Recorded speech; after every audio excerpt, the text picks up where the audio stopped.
پختن دان د چې سوک دلاري ملګری کېږي پختن دا د چې سوک تر پایا وفا ساتي چا ویل چې مسکا تل د خوښ کامیش کوي کله نا کله مسکا د سلګونو اوښکو پرده وي مال بادونو د وخت کې سوا ورېدلې هره پاړه یې د انسان د صبر امتحان که غرونه چوپ وي منادان د چې درد نه لري د تیغو تر شا هم د خاموشه ژړا پاته وي ملګریه که یو ورځ چوپ شوم ته به زما د سترګو ژبه لوستلای شي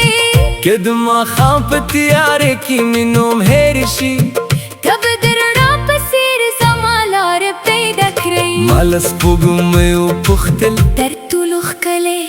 روا کوم ده هغې ویل هغه لار چې د وفادار ملګري له زړه راوځي د لنهر پسرلی بیا غوړېږي خو مات باور بیا ډېر په سختۍ را ژوندی کېږي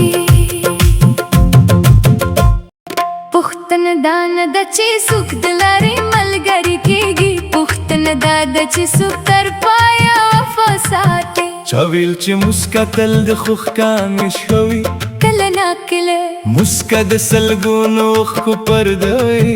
مال بادونو د وخت کې سوا ورېدلې هره پاړه یې د انسان د صبر امتحان که غرونه چوپ وي منادان د چې درد نه لري د تیغو تر شا هم د خاموشه ژړا پاته وي ملګریه که یو ورځ چوپ شوم ته به زما د سترګو ژبه لوستلای شي که د ماښام په تیارې کې مې نوم هېر شي ته به د رڼا په څېر زما لاره پیدا کړئ ما له سپوږمۍ وپوښتل تر ټولو ښکلی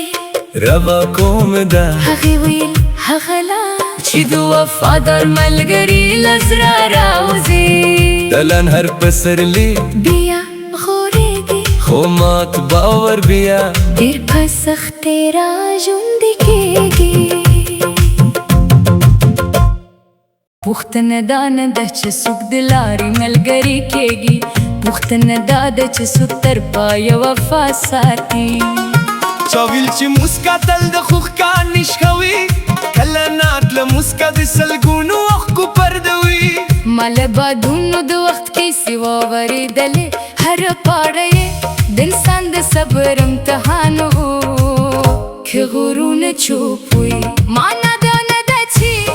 درد نه لري د تیږو تر شا هم د خاموش کې ژړا پورته وي ملګریه که یو ورځ چوپ شوم ته به زما د سترګو ژبه لوستلای شي که د ماښام په تیاره کې مې نوم هېر شي ته به د را په څېر زما لاره پیدا کړې ما له سپوږمۍ وپوښتل تر ټولو ښکلې روا کومه ده هغې ویل هغه روا چې د وفادار ملګري له زړه راوځي د لار هر پسرلی بیا غوغري خو مات باور بیا ډېر په سختۍ را ژوندی کوي پوښتنه دا نه ده چې څوک د لارې ملګری کېږي پوښتنه دا ده چې څوک تر پایه وفا ساتي چا ویل چې مسکا تل د خوښ کامیش کوي کله ناتله مسکا د سلګونو اوښکو پرده وي مال بادونو د وخت کې سوا ورېدلې هره پاړه یې د انسان د صبر امتحان و که غرونه چوپ وي معنا دا نه ده چې درد نه لري د تیږو تر شا هم د خاموش کې ژړا پورته وي ملګریه که یو ورځ چوپ شوم ته به زما د سترګو ژبه لوستلای شي که د ماښام په تیاره کې مې نوم هېر شي ته به د را په څېر زما لاره پیدا کړې ما له سپوږمۍ وپوښتل تر ټولو ښکلې روا کومه ده هغې ویل هغه روا چې د وفادار ملګري له زړه راوځي د لار هر پسرلی بیا غوغري خو مات باور بیا ډېر په سختۍ را ژوندی کوي